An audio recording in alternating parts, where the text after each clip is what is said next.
We have read this chapter a gazillion times. And we've read about John baptizing people in the river. But I want you to get this from the Jewish mindset.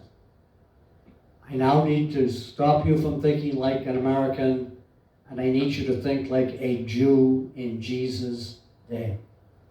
First of all, who was John baptizing? There's only two kinds of people in Jesus' day, Jews and Gentiles. Who's John baptizing? John is baptizing Jews. He's preparing Jewish people for the Messiah. Now, this baptism was an outgrowth of ceremonial washings, but ceremonial washings were only for the Gentiles who wanted to become Jews. In submitting to John's baptism, a proud Jewish person, believing he's okay because he's related to Abraham, Isaac, and Jacob, he has to identify with Gentile converts. This was a huge ego shot and was a genuine sign of repentance. Right? When they get baptized, when they get dipped in the water, they were doing what a Gentile had to do to convert to Judaism. Do you understand how humbling that was for a good Jewish person to do? The novelty in John's case and the sting behind the practice was that he applied to the Jews a ceremony which was held to be appropriate in the case of Gentiles newly coming to faith in God. He was putting Jews in the same class as converted Gentiles, and that was horrifying and humbling to the Jewish people. Okay, that's your first bit of culture. Secondly, there stands one among you whom you do not know. It is he, capital H, Jesus, who coming after me is preferred before me. John explained to the religious leaders that he was not the focus of his work, but the one who was already among them. John's work was to prepare the way for Jesus. Then he does this little phrase I told you to underline, whose sandal strap I am not worthy to loose. This is another one of those sayings we need to understand the cultural background of. To untie the strap of a sandal before washing of the feet was the duty of the very lowest slave in the house. It was considered the dirtiest of dirty jobs.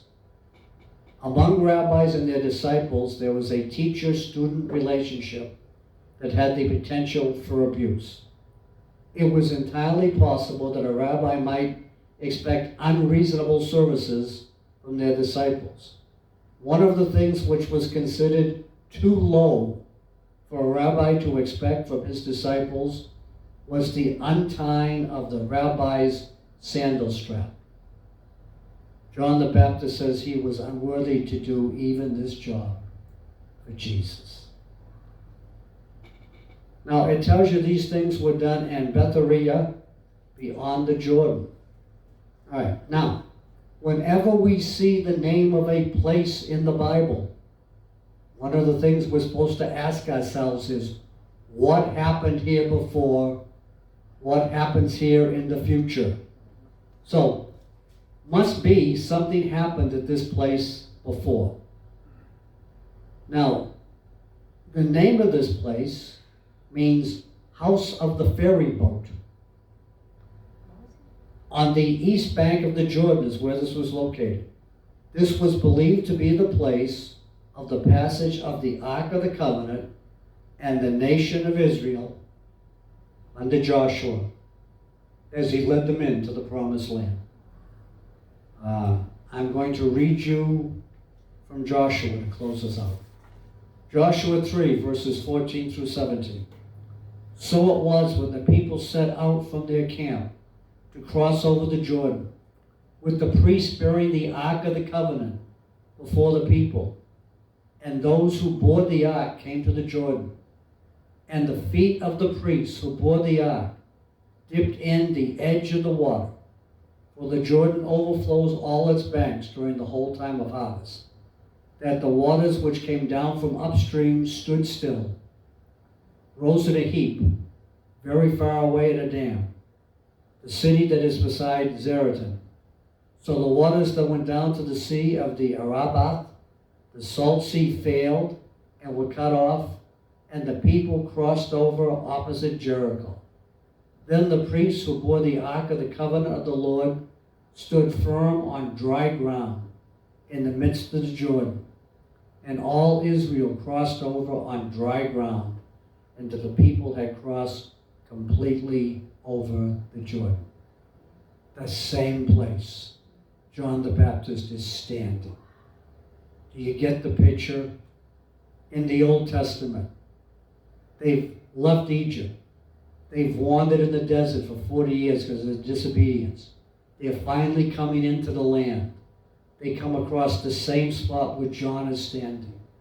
John is bearing witness to Jesus, who's going to lead them to heaven. I mean, what a picture. What a significance. What a time. Take time to read the handout for today. There's lots of good stuff in the handout. Remember our conference calls on Sunday and Wednesday. Again, call somebody. Encourage somebody. You know, everybody's struggling. Everybody's feeling down because of this virus. Folks, the virus isn't going to win. Darkness is never going to overcome light. This is just another speed bump, folks. This is not the beginning of the tribulation. This is not the beginning of Revelation stuff. It's just another speed bump. We need to get over it. Keep your eyes on Jesus. Amen. We'll all be okay. I miss you. I love you. We'll be back together soon. God bless.